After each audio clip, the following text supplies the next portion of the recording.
This is the story of the ending of a civilization, of the breaking of a way of life, the story of a nation facing extinction, and of the choices that its people made. The story of the ending of the Empire of Byzantium and of the beginnings of the modern world.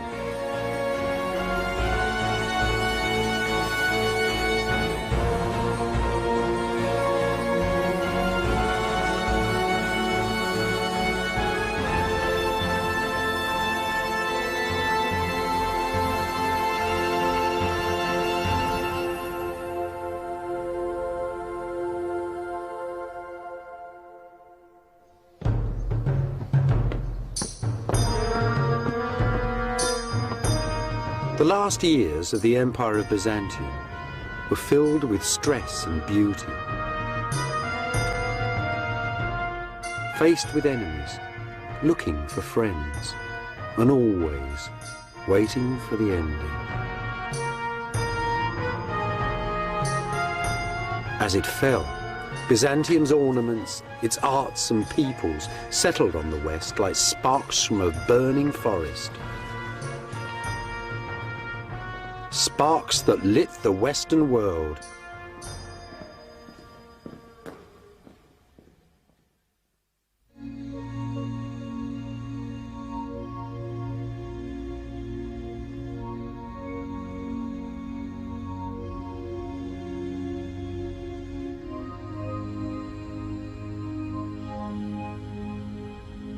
I'm standing high above the Golden Horn in Istanbul, in modern Turkey.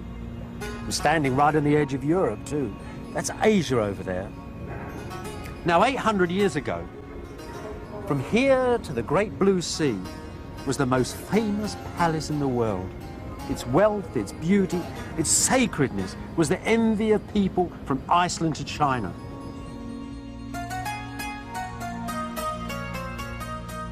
Only the angels in heaven, the Byzantines had said, knew the date of the ending of this dazzling city, the capital of the Empire of Byzantium, which they called Constantinople. Late in the Middle Ages, though, in the last 2 centuries of Byzantium, when the Crusaders had half destroyed the city, and with the armies of the Turkish sultans closing in upon its walls, you didn't need to be an angel to know the end was very close. The broken Empire of Byzantium prepared to face its destiny. The emperors moved their palace here, to Vlakani, right on the city walls. Here they could face all their enemies, the Turks, the Westerners. Here too was a great church and a most sinister prison, where half a dozen emperors were executed or blinded in terrifying family feuds.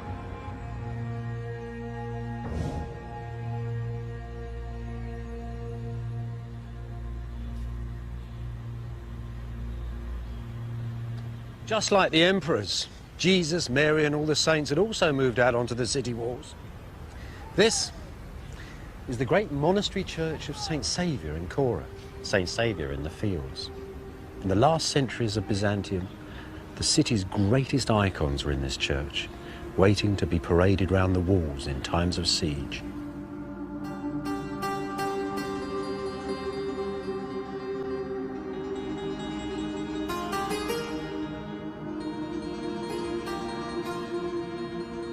St. Saviour's was Byzantium's last masterwork, a jewel box set beside the city walls. Inside these little city churches, many people found their individual answers to the most terrible dilemma that any culture has to face: the threat of annihilation, of the death of a nation. The imperial crown was stored here, alongside the holy pictures. It's said that on the last night of Byzantium, on the 28th of May 1453, as the Emperor Constantine Palaeologus was praying, the Virgin Mary came down from heaven and asked him to return the crown to her. as God withdrew protection from his holy city.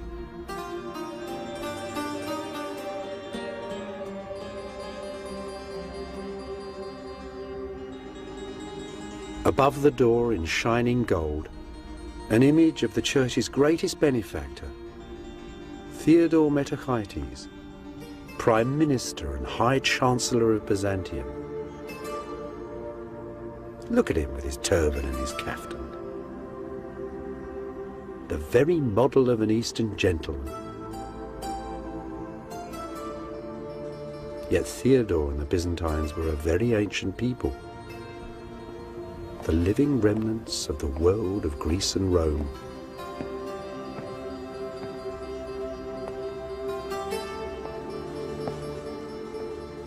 Even by Theodore's day, though, by the 1320s, the great Chancellor had come to the conclusion that Byzantium's ancient heritage was quite exhausted,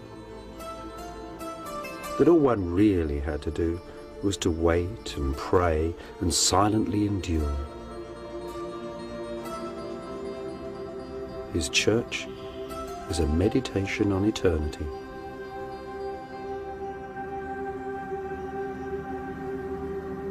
Theodore's artists have given us one of Byzantium's finest images, perhaps one of the greatest paintings ever made.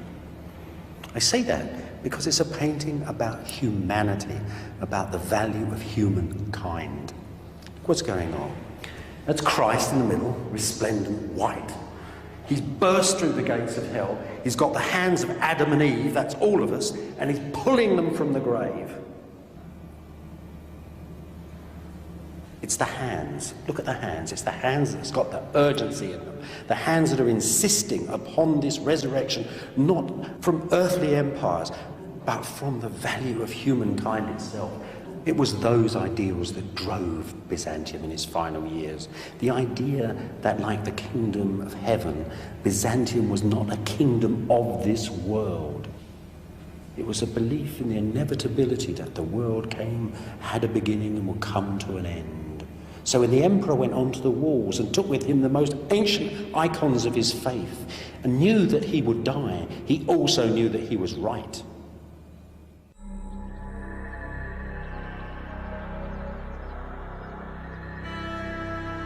Many Byzantines believed that if an enemy ever broke through these vast old city walls, the very statues of the ancient emperors would come alive and drive the invaders from the city. For them, Constantinople was a sacred city, the center of the world, inviolable. Yet they too could see the Turkish armies drawing ever closer and their ancient city descending into ruin.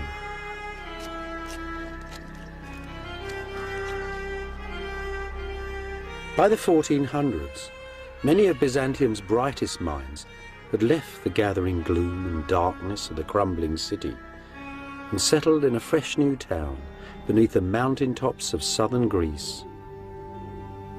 A sparkling town on a hilltop close to the ruins of ancient Sparta, a town called Mistra. A miniature kingdom ruled by the emperor's brother Theodore and Queen Cleope, his Italian wife, where Jews and Greeks, Byzantines and Italians, Greek and Latins could live happily together.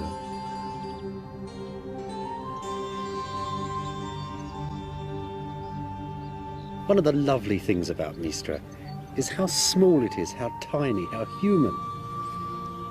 Everything here is democratic. As you walk down the street, you'd have bumped into everybody. You might have seen Italian merchants. You might have seen beautiful Queen Cleope walking amongst the flowers.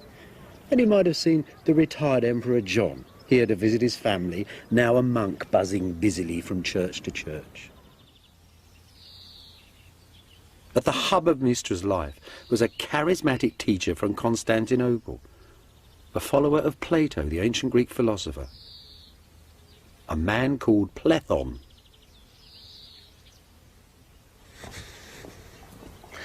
In Plethon's time, Mistra was already famous. It was a little paradise, they said. The men were handsome, the women were beautiful, and the stones were from ancient Sparta itself. But everybody knew that they were doomed.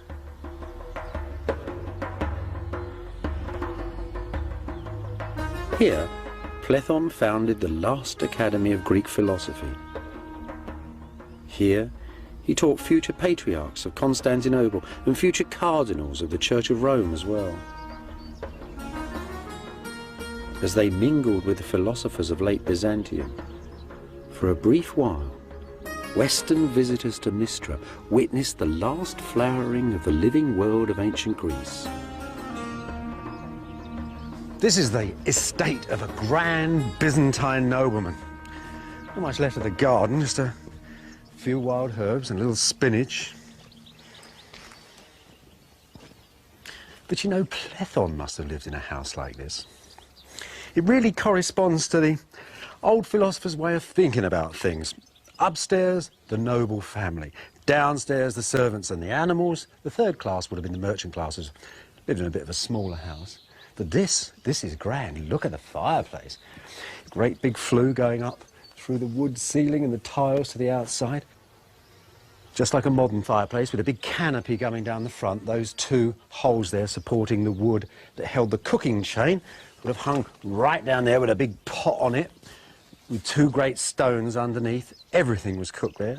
If they wanted to roast anything, they'd send it out to a local bread oven.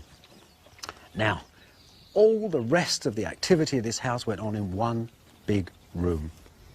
What you've got to think of here is little cubicles with curtains around. The lavatory, the beds, any little private areas that people wanted. This was a very simple life because these were the leading men of Byzantium. Platon was very proud of it. He said that even great Queen Cleopatra herself, who would have lived in a house like this, actually had given up the soft and decadent ways of the Italians and taken up our own innocent behaviour, he said. So you've got to think, old Platon, sitting perhaps in the evening light, looking out over the Vale of Sparta, what would he have done? Well, he scribbled letters to the Duke. Platon was very worried about the condition of Byzantium. He thought the world needed reformation, and he came up with all these amazing ideas from ancient Greece. He was a bit of an old fascist, really. A lot of his ideas were terrible, but he was a magnetic character. People loved him. Like all professors, they loved listening to him and didn't take a word of notice of what he said.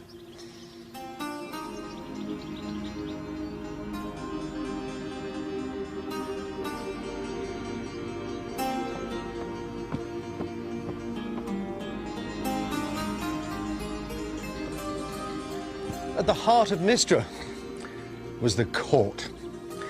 And at the heart of the court, this little pretty church, named after the great old court church of Constantinople, St. Sophia.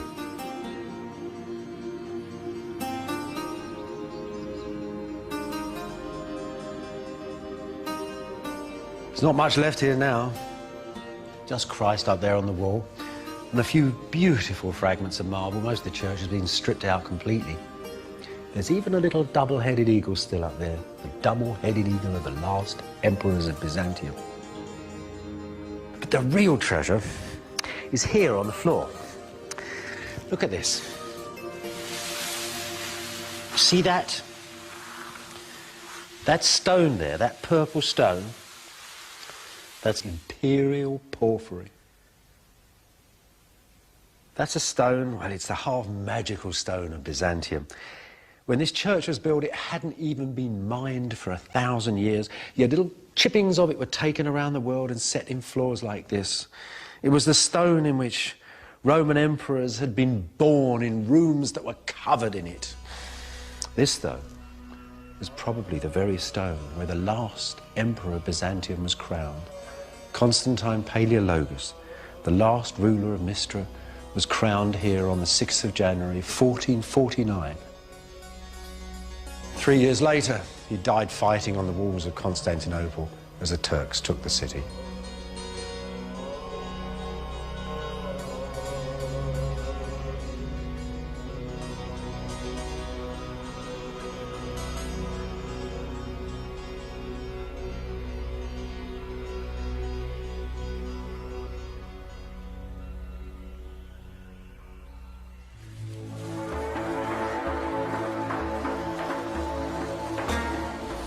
In the 13th century, a family of nomad Turkish shepherds called the Ottomans packed their tents and rode out of Central Asia. 2 centuries later, the Islamic armies of the Ottoman Turks, commanded by members of that same family, had conquered most of the territory of Byzantium and a large part of Southeast Europe too. The centre of this enlarging Turkish Empire was a city at the borders of modern Greece and Turkey, the city of Edirne, the capital of the Turkish sultans.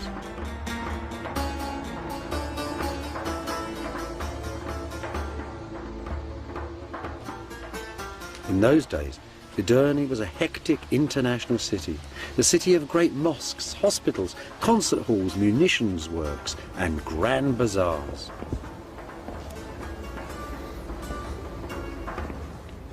This is one of the colleges of learning at Edirne.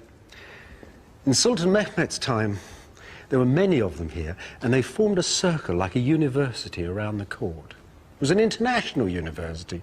There were Italians here teaching the Sultan's children how to speak Greek. Byzantine nobles sometimes sent their children here for a good education. Old Plethon came here as a young man. Here it was he met Persian fire worshippers who taught him all about their strange religion. Here it was too. He first read the works of the ancient Greek Aristotle. Clearly this dynamic, international, rich, powerful society was far more than a match for the poor old empire of Byzantium. It was also clear that the ancient city of Constantinople had been engulfed by this adolescent multinational empire, that Constantinople lay at the strategic centre of its trade routes and on the supply lines of the Turkish armies that were eating into Eastern Europe. That is why Byzantium was doomed.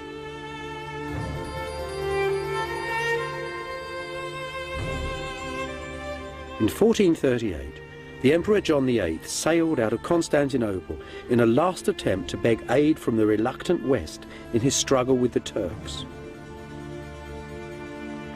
After 77 days at sea, the imperial convoy arrived at the friendly port of Venice.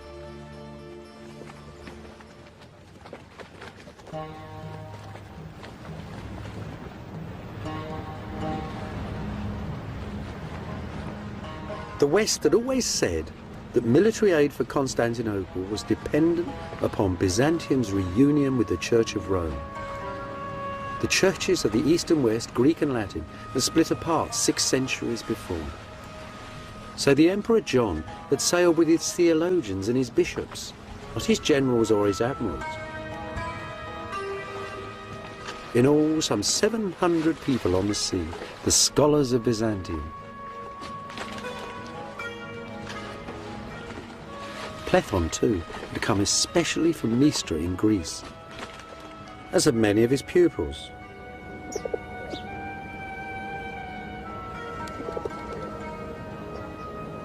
The most extraordinary thing about this gathering, that there were bishops and priests from all the cities of the ancient East, all the cities founded by Greece and Rome, the cities of Alexander the Great, the cities of the 7 wonders of the world, all had their representatives at the council, all at once and all together. It was as if the old world had come to meet the new. But there was plague abroad in northern Italy. 2 Byzantine bishops perished in the first weeks of negotiations.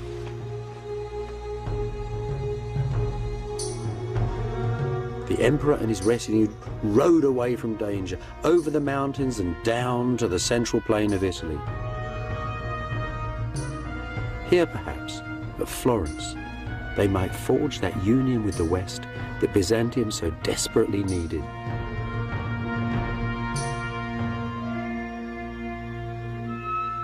And here, too, they were memorialized in the frescoes of Benozzo Gozzoli, painted in the townhouse of the Medici family, the bankers who were sponsoring this Council of the Churches. That's John VIII, John Palaeologus from Mystra, Emperor of Byzantium, come to the West to seek aid. He'd ruled 12 years at this point, When he got here, the Florentines, those dedicated followers of fashion, thought he was a knockout. They had never seen turbans like that or crowns like that. The jewellers liked it. The Florentine weavers liked it. The painters liked it. This was a man whose dress and demeanour influenced fashion here almost for a century. They didn't like him much, though. They thought all the Greeks were haughty, sarcastic people who seemed to be laughing at jokes that they wouldn't share with the Florentines. Didn't like them at all, really. What they were experiencing, actually, was a typical Greek thing. It was the full force of the divine right of kings. See, in the West that had rather diminished. The West that had pinched the idea of the emperor had now taken to electing Western emperors. They were confirmed by popes. There was common law, power in the West that seeped down and down and down away from the man who now was like only at the top of a vast pyramid of power. In Byzantium, everything resided in the one man. Now, in the West, and here it is, out for a stroll in the country, Cosimo and the other 700 Medici, all on their horses. This is entirely reversed. I mean, here you've got a man who is a banker, a politician, a multinational businessman, you might say. The West was entirely different. The central disagreement, then, was about these different attitudes to power in East and West, about power and precedence amongst the lords of earth and heaven. Most of the Byzantines, though, were insulted at the very idea of arguing about God, whose majesty and dignity was beyond all human understanding. They thought that the clever Roman clerics they faced each day were simply impertinent and immature.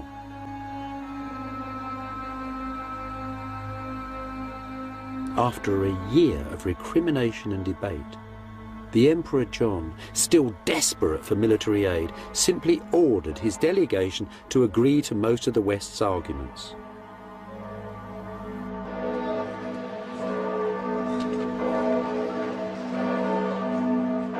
On the 6th of June, 1439, a great act of union was signed in Florence Cathedral, right under the huge, beautiful, brand new dome.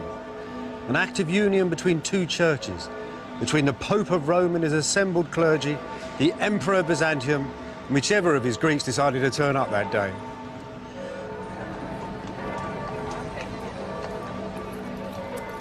The real buzz in Florence, though, wasn't in the great cathedral, it was in the streets.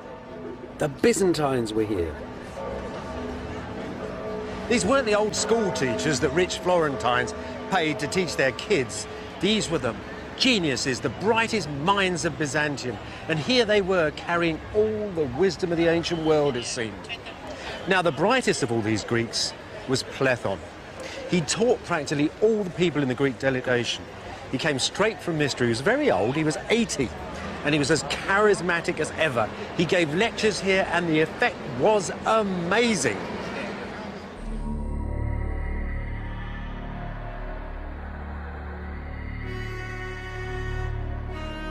Back at Constantinople, though, the union with Rome caused riots.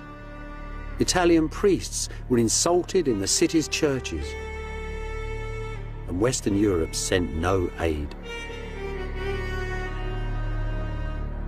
Disillusioned, disappointed, the Emperor John died a few years later and was buried here in the monastery of Christ Pantocrator, Christ, Lord of earth and heaven. And at this same monastery, Gennadius the theologian preached that the union with Rome would bring down the wrath of God upon Byzantium.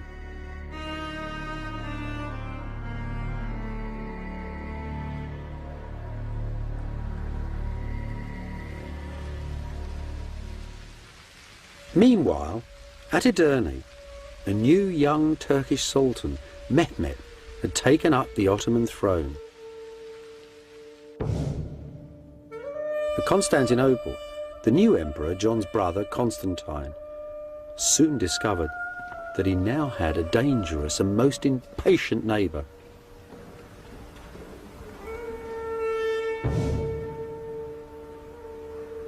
In April 1452, there was a huge row at the court of Sultan Mehmet II. Byzantine ambassadors had turned up complaining that the young man was breaking all his father's treaties. He was too. He was building a huge castle right next door to Constantinople called the Cutthroat. It was the first stages in his planned attack upon the city. And now, in his reply to these ambassadors, he tried to scare the pants on them. Listen to this, these are his very words. Have you the right or the power to control my actions on my own territory? Inform your king that I am very different from my father, that my resolution surpasses all my ancestors. This time, you can return in safety, but the next man who delivers a similar message to me will be flayed alive.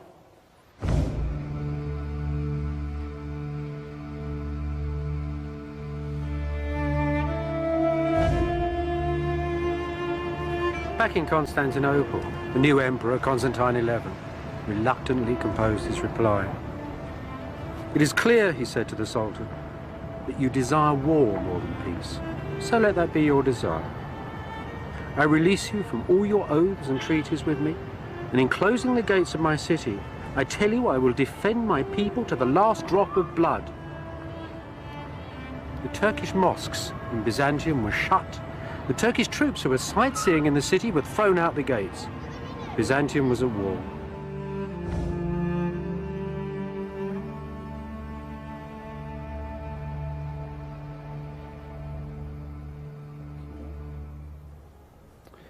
Mehmet was actually very touched by Constantine. After all, the Ottomans and Byzantines had lived side by side for a very long time. They'd fought together in wars. They'd intermarried. But Mehmet was also very determined. Listen to his reply. I shall take your city, he tells Constantine, or the city will take me. If, however, you admit defeat and withdraw, I will give you Mistra and its province, and we shall be friends. If you deny me peaceful entry, however, I shall slay you and all your nobles. I shall slaughter the inhabitants of your city and allow my troops to plunder it. The city itself is all I want, even if it is empty. Constantine's reply was brief. You may have anything you want of me other than the city. I will not flee from it, nor will I evacuate it. You may have anything but the city. For the city I would rather die than live.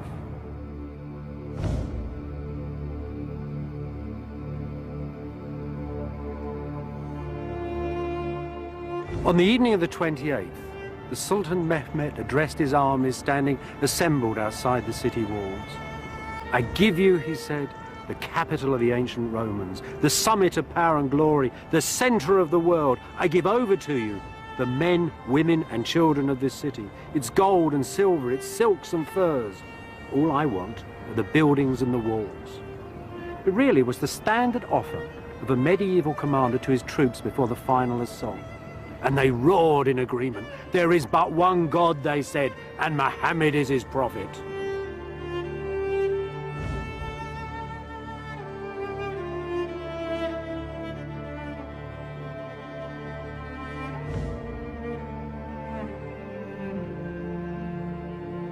On the fringe of empire, high in the mountains of northern Romania, contemporary Byzantine artists made precious records of the fall of Constantinople.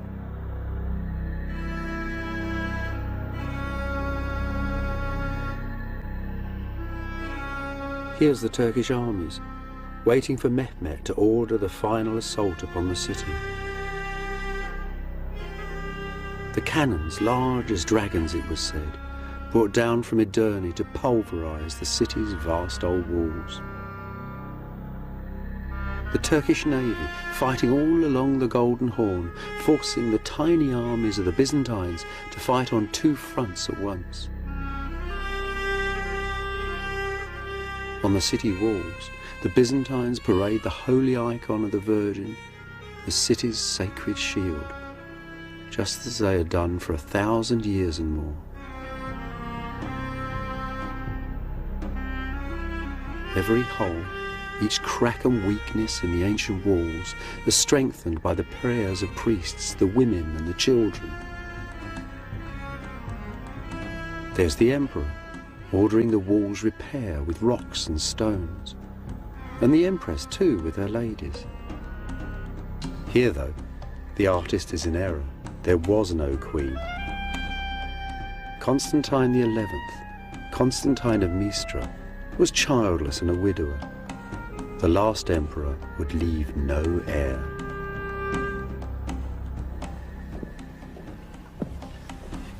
On the last day of Byzantium, an eerie quiet fell over the city. Mehmet had told the Turks to rest for a whole day before the last assault. He gave the emperor time to walk with all that was left of the armies and nobles of Byzantium once again into the great church, and there, after all their arguing at Florence, the Greeks and the Latins joined together in a last service, and the emperor went to the altar and was given the last rites. Then he walked back to the palace, and there he made a speech to his commanders. A speech, you might say, that was the last speech of the ancient world. He encouraged them not to be frightened when the Turks attacked. He said that their ancestors, the ancient Romans, were terrified when Hannibal's elephants had charged towards them, that they hadn't run away,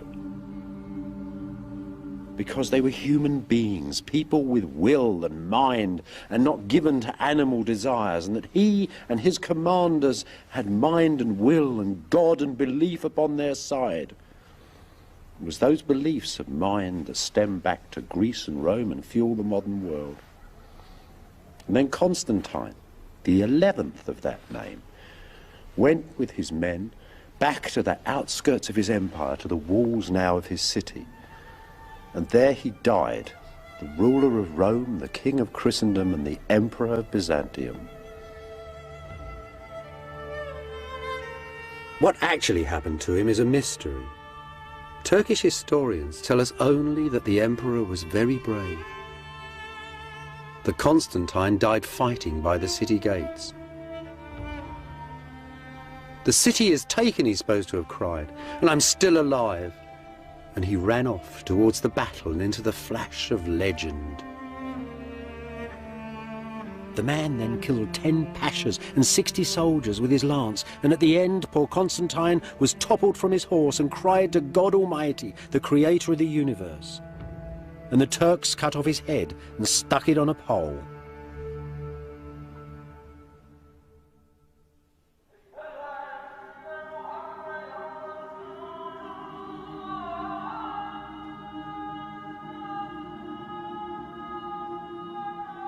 As he rode through the streets of Constantinople on the first day of the Turkish conquest, Sultan Mehmet found whole districts of the sacred city derelict and abandoned, saw hovels and graveyards built amongst the ruins of its legendary palaces.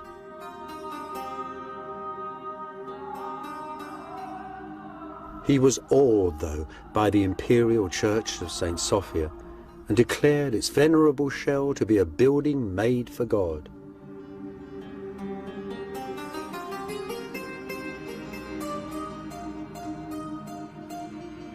So the church of St. Sophia, the church of the divine wisdom, was converted to the mosque of Hagia Sophia, the mosque of the divine wisdom.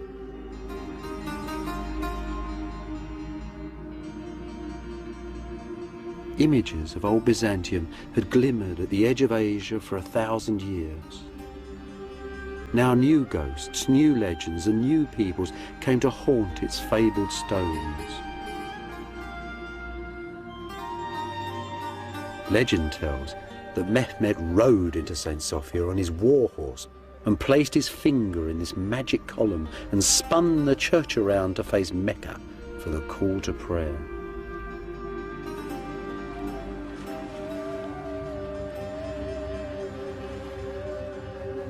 History tells that the Sultan ordered the tomb of Constantine the Great, the founder of Byzantium, to be demolished, along with the burial church of the ancient emperors, and this great mosque, the funerary mosque of Mehmet the Conqueror, was put up in its place.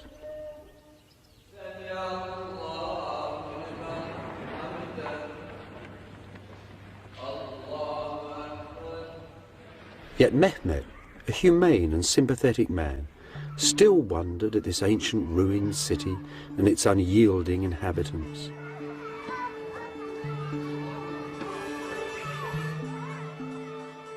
The most eminent Byzantine left alive inside the city was Gennadius the theologian.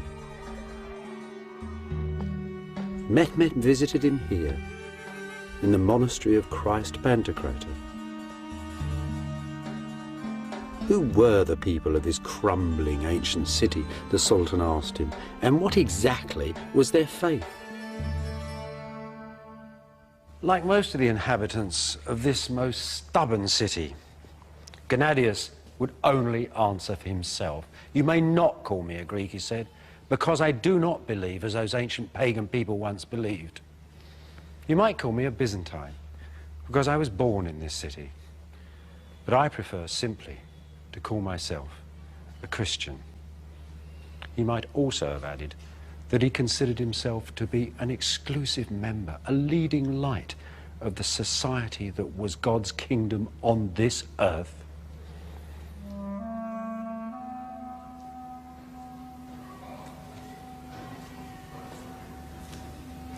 Mehmet was pleased enough with the old boy's answer to give the penniless church a bag of gold, make Gennadius its leader, to give him a white mule, and to give him authority too over all the Christians of his empire. It was an arrangement that lasted for 4 centuries.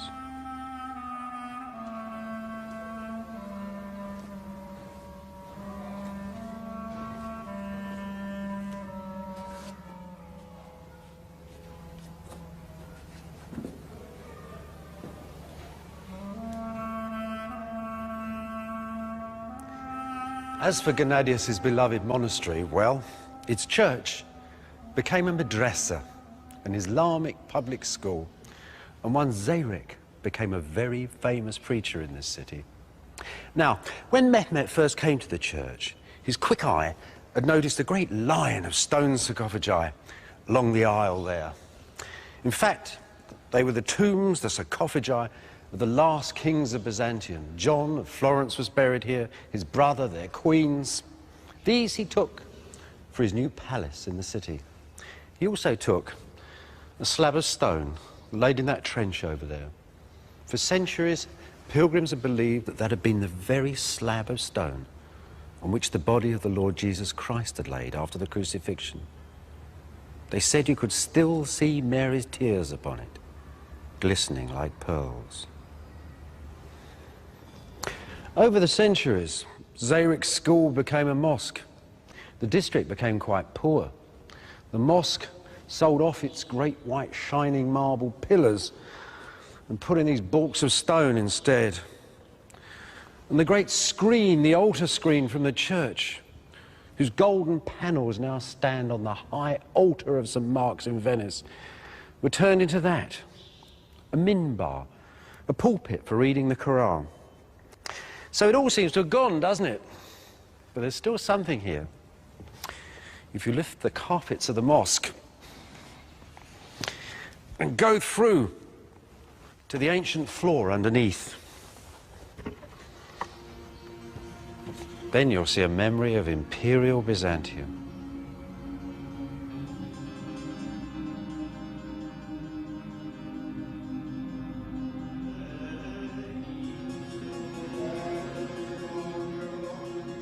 There are still descendants of the Byzantines today, a dwindling community at the ancient heart of one of the largest cities in the modern world.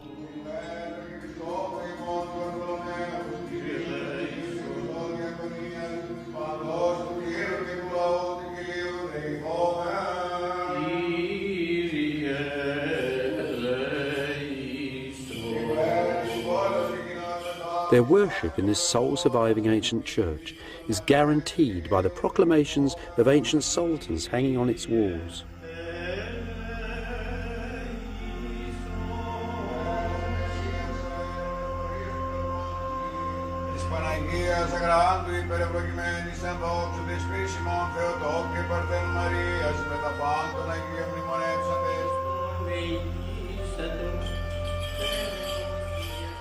Their church has survived schism and poverty.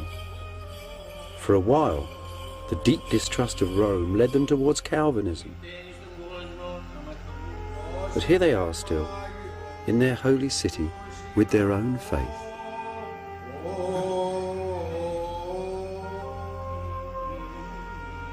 Scattered too through myriads of monasteries and far-flung churches, pale shadows of the ancient earthly empire of Byzantium.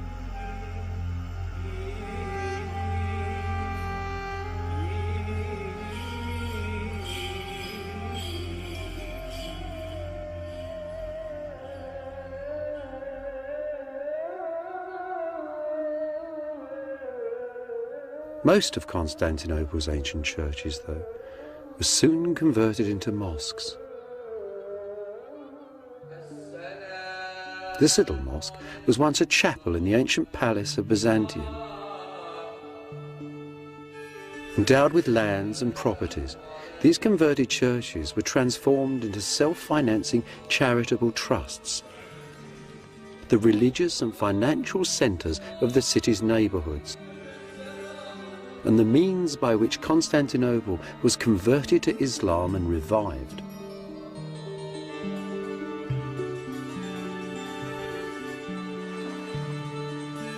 Under Turkish rule, Constantinople was to become a rich and thriving city once again, the centre of a mighty empire, just as it had been 1,000 years before.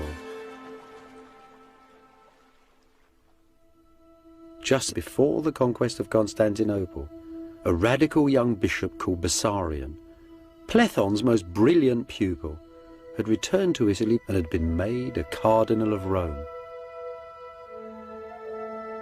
Some historians detect his portrait in this tragic bearded figure talking with Italian friends, chic young men of the Renaissance, painted by Piero della Francesca. Here at Rome, Bessarion did what Byzantines had done at Constantinople for centuries. He made a villa by the city walls. This villa, one of the first in the modern Western world. A memory of old Byzantium. Bessarion spent his life making a memorial for Byzantium by founding an academy of scholars.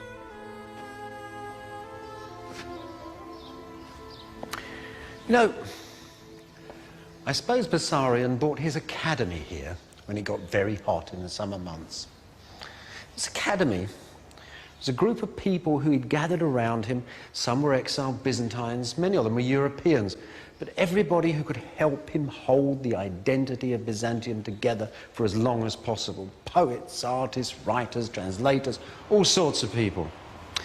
Couldn't have been that difficult to find people, because this was a really fashionable idea. Dear old Plethon had introduced Plato to the West. The Renaissance was beginning. This is early Renaissance building. For a few years, this was the coolest place on the planet.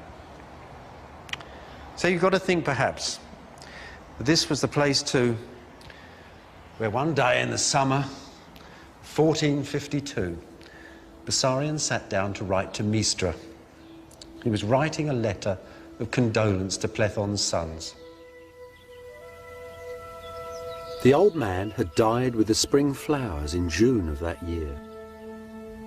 Bessarion wrote a letter, such a letter.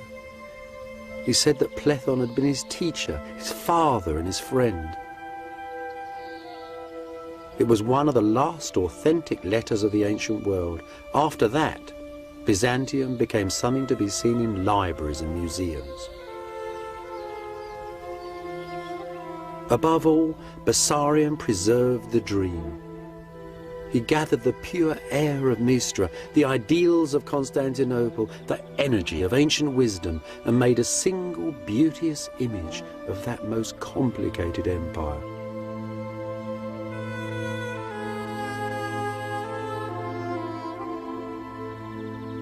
Bessarion was an enabler, a producer, a preserver of ideas and images, the assembler of the largest Byzantine library the world has ever seen.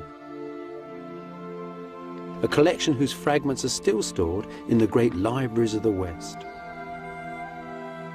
The man was Mr. Byzantium. He supported huge numbers of fellow exiles.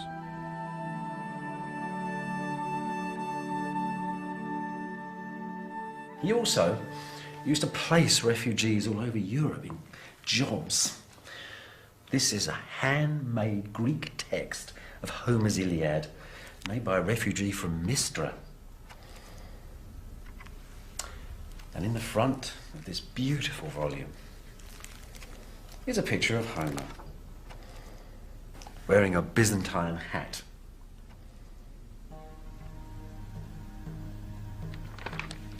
The West had seen nothing like this flood of wisdom that was pouring from Byzantium. Homer, ancient Roman law, and a myriad of other texts. And they'd seen nothing like Bessarion's academy. Part of the modern world, its science and its scholarship was started by these exiles from Byzantium. Plethon and Bessarion first taught the West old Plato's heady individualism that so fills the modern world. Bessarion, too, told a Westerner about an ancient text that inspired Columbus to sail west from Europe on the east wind to America.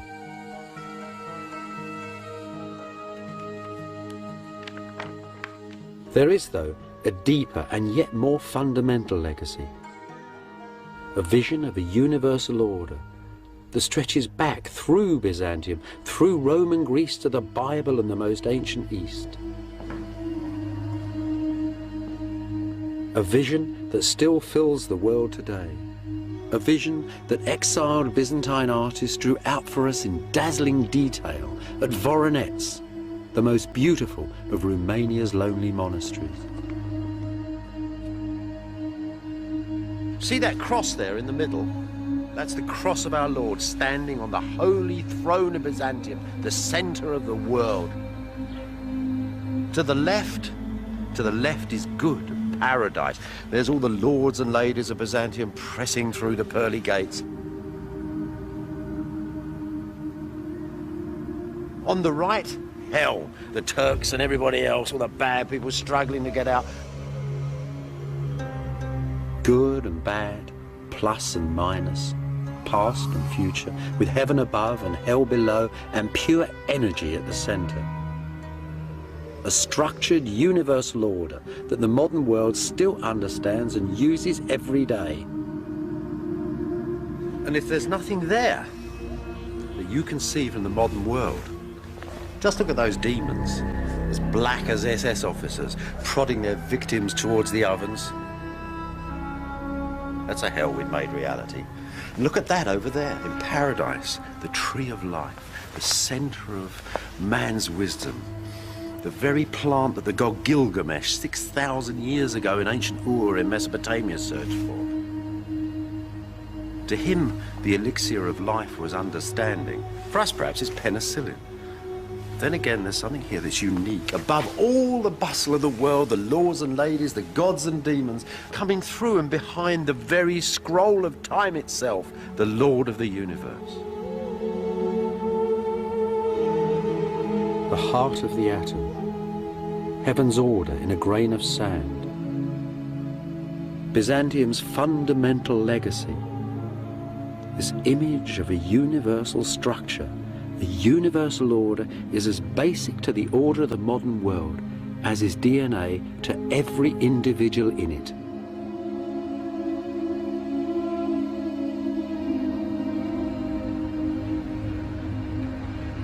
Nowadays, Constantinople, the heart of old Byzantium, is called Istanbul, an old Byzantine phrase that simply means the city.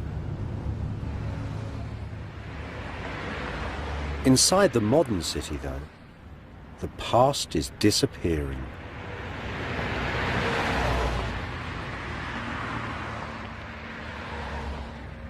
Ruins are often melancholy, but they should seldom make you angry. The end of Byzantium wasn't really brought about by the wicked West or the terrible Turk. Things pass, as the poet said. If the cowboys had never shot the Indians, the Great Plains would not be filled with shining teepees and herds of buffaloes. Nonetheless, we should honor the past and cherish it. It's a memory, a solid memory of our beginnings. And think of Byzantium too, as a flash of silver, as a dream of jewels, as an image of a god sitting on a golden throne and of an emperor sitting in this palace in his imitation. Think of the culture that gave us the rule of Roman law, and the image of a holy mother, much beloved, caressing a baby child. And think of Byzantium too, this extraordinary empire set between the East and West, whose very ending set those two things far apart, but in whose own time gave so many good ideas to both of them.